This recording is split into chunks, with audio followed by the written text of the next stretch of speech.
काले पत्थर नाम का एक छोटा सा गांव घने जंगलों के बीच बसा हुआ था।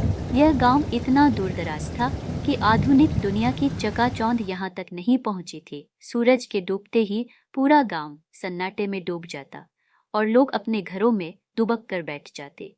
यह सन्नाटा और भी डरावना तब हो जाता जब रात के अंधेरे में जंगल से अजीबोगरीब आवाजें सुनाई देने लगती। गांव के लोग डरते थे क्योंकि इस गांव के साथ एक पुरानी और खौफनाक कहानी जुड़ी हुई थी जो एक औरत आयशा के बारे में थी। आयशा की शादी गांव के एक किसान रही थी।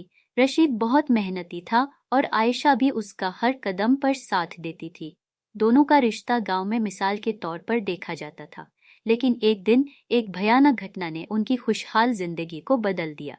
रशीद अचानक बीमार पड़ गया। गांव के डॉक्टर ने बहुत कोशिश की लेकिन उसकी बीमारी का कोई इलाज नहीं मिला। कुछ ही दिनों में रशीद की हालत बिगड़ती गई और एक दिन वह दुनिया को अलविदा कह गया। इस घटना ने आयशा की दुनिया को तहस नहस कर दिया। रशीद के बिना जीने की उसने कभी कल्पना भी नहीं की थी। गांव की औरत आयशा से, आयशा, तुम्हें खुद को संभालना होगा। हम सब तुम्हारे साथ हैं। ये दुख बड़ा है लेकिन तुम्हें इसका सामना करना पड़ेगा। 3 आयशा डहरी आवाज में, तुम नहीं समझती। रशीद को वापस लाने का एक तरीका है और मैं उसे पाने के लिए कुछ भी कर सकती हूँ। रशीद की मौत के बाद आयशा के व्यवहार में धीरे धीरे बदलाव आने लगा। वह बहुत कम बोलने लगी और ज्यादातर समय घर में ही बंद रहती। लेकिन रात के वक्त कई गांव वालों ने उसे जंगल की ओर जाते देखा। वह घंटों जंगल में गायब रहती और फिर सुबह लौटती। गांव वालों के बीच आयशा को लेकर अजीब अजीब बातें फैलने लगी। कुछ लोगों का मानना था कि आयशा जंगल में जाकर किसी जादूगरनी या आत्माओं से मिलती है। कुछ ने तो यहाँ तक कह दिया कि वह काला जादू सीख रही है ताकि वह अपने पति रशीद को वापस ला सके। गांव के कुछ नौजवान लड़के जो इन बातों से हैरान थे, एक रात आयशा का पीछा करने का निश्चय करते हैं। नौजवान लड़का दूसरे लड़कों से, क्या तुमने देखा? वो जंगल के अंदर जा रही है। हमें उसका पीछा करना चाहिए। देखते हैं आखिर वो रात को कहाँ जाती है। चांदनी रात थी और ठंडी हवाएं चल रही थी। आयशा को घर से निकलते देख वे चुपचाप उसके पीछे पीछे जंगल की ओर बढ़ने लगे। जैसे जैसे वे जंगल की गहराई में जाते गए, माहौल और भी डरावना होता गया। आयशा एक पुराने टूटे फूटे मकबरे के पास पहुंची। मकबरा बेहद पुराना और डरावना था, जिसे देखकर ही रोंगटे खड़े हो जाते थे।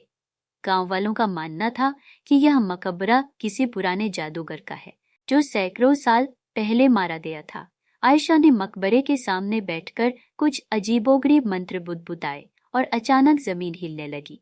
मकबरे का दरवाजा खुद ब खुद खुल गया और अंदर से एक साया बाहर निकला। वह साया इंसान जैसा तो था, लेकिन उसकी आंखें खाली थी और उसका चेहरा डरावना था।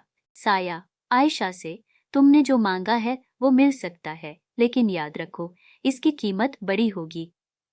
क्या तुम इस कीमत को चुकाने के लिए तैयार हो? आयशा निराश और दर्द भरे लहजे में, मैं सब कुछ देने को तैयार हूँ, बस मेरे रशीद को वापस ले आओ प्लीज। साये ने एक गहरी और डरावनी आवाज में जवाब दिया, रशीद को वापस लाने की कीमत बहुत बड़ी है और वह कीमत तुम्हें चुकानी पड़ेगी। यह सुनते ही पास छिपे हुए लड़के डर के मारे कांपने लगे। उनमें से एक लड़का जो सबसे आगे था, भागने की कोशिश में एक जड़ में उलझ गया और गिर पड़ा।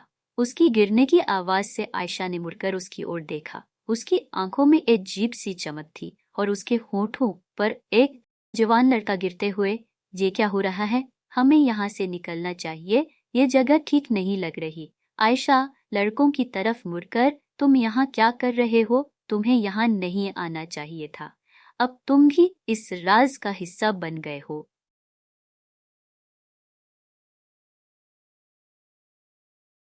लड़कों ने डरते डरते वहां से भागने की कोशिश की, लेकिन उनमें से एक लड़के की चीखें जंगल में गूंजने लगी।